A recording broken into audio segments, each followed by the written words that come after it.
आपने chemical farming की बात की, फर्टिलाइजर की। हमने देखा कि पिछले फसल रबी की फसल के दौरान जबरदस्त कमी हुई।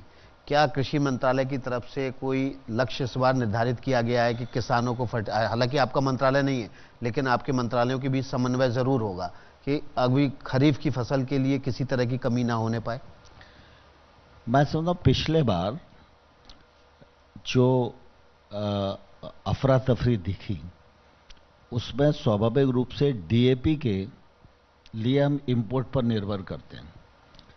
तो पहले भाव बढ़े तो सरकार ने सब्सिडी बढ़ाई, लोगों को लगा भारत सब्सिडी बढ़ा सकता है तो होशियारी से उनने और भाव बढ़ा दिए। इसी बीच में थोड़ा लॉजिस्टिक में भी देरी हुई। अब आज डीएपी में अगर हम देखेंगे तो 1200 रुपए का एक बैग किसान को तब मिल रहा है जब एक बैग पर भारत सरकार 1650 रुपया सब्सिडी दे रही है। लेकिन भारत सरकार किसानों के प्रति प्रतिबद्ध है, इसलिए इस प्रतिबद्धता के रहते सरकार कोशिश करती है कि किसान को अतिरिक्त पैसा नहीं देना पड़े। पिछले बार भी अगर देखेंगे तो निश्चित रूप से थोड़ी अफरा तफरी दिखी, क्योंकि ये मैसेज चला गया कि खाद की कमी है। लेकिन आप देखेंगे कि किसी भी जगह खाद की कमी हुई नहीं। 2 दिन बाद मिला, लेकिन मिल गया। और पैदावार की दृष्टि से भी देखेंगे तो मतलब पैदावार बढ़ के ही होने वाली है।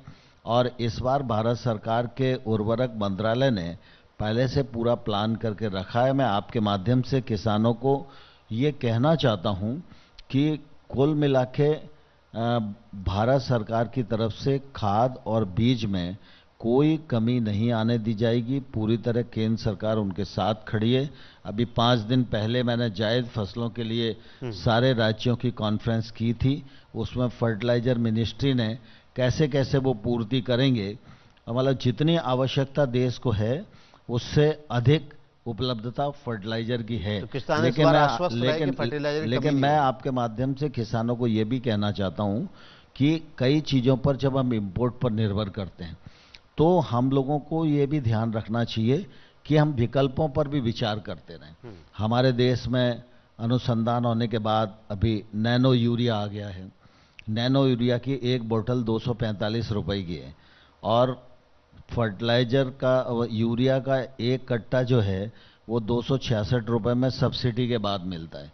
तो 245 रुपए की जो बोतल है वो एक कट्टे के बराबर है। तो उसके प्रयोग को भी बढ़ाना चाहिए। भाई दबे हमारे पास कमी हो तो वो हमारा मेक इन इंडिया है। इसी प्रकार से एनपीके हम बनाते हैं, एनपीके की प्रचुरता है। बहुत सारा देश का क्षेत्र ऐसा है पूरा साउथ का जहां एनपीके उपयोग होता है, डीएपी नहीं होता। हम लोग मध्य प्रदेश, राजस्थान, उत्तर प्रदेश, छत्तीसगढ़ ये इलाका ऐसा है इसमें डीएपी ज्यादा उपयोग होता है। तो एनपीके का उपयोग भी लोगों ने बढ़ाना चाहिए। लेकिन मैं आपके माध्यम से देश भर के किसानों को पुनः आश्वस्त करना चाहता हूं कि फर्टिलाइजर की कोई भी कमी नहीं आने दी जाएगी। जी, पराली आपके मंत्रालय के लिए एक बड़ा सरदर्द है और दिल्ली तो खासतौर पर उससे बहुत ज़्यादा प्रभावित रहता है। आपने कहा कि नैनो यूरिया आ गया, इसी तरह से पराली के लिए भी एक केमिकल तैयार किया है पूसा इंस्टीट्यूट ने, उसको बढ़ावा सरकार नहीं दे पा रही है। ऐसा लग रहा है कि किसानों तक वो संदेश नहीं जा पा रहा है, जिसकी वजह से पूरे उत्तर भारत को पराली जलती है जब तो प्रदूषण की चपेट में रहना पड़ता है। मैं समझता हूं किसानों को संदेश नहीं जा पा रहा है, ऐसा मैं मानने को तैयार नहीं हूं। पराली जलाने का जो विषय है वो किसान अपनी सुविधा को देखकर करता है।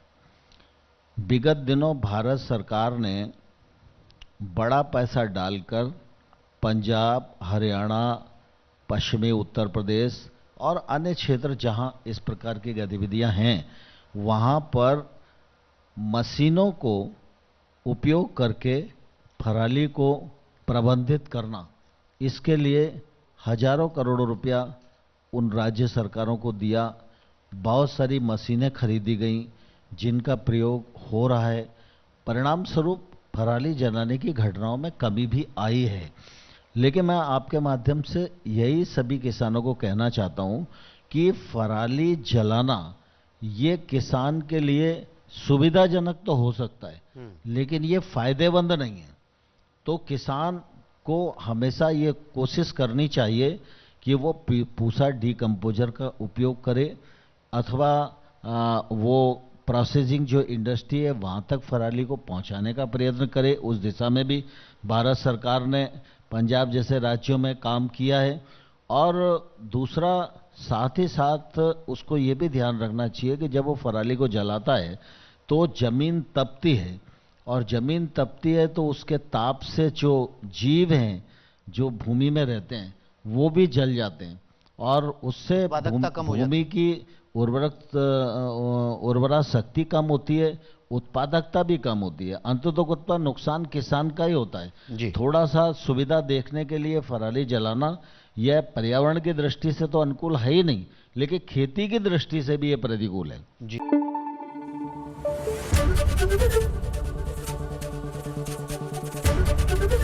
एबीपी न्यूज आपको रखे आगे।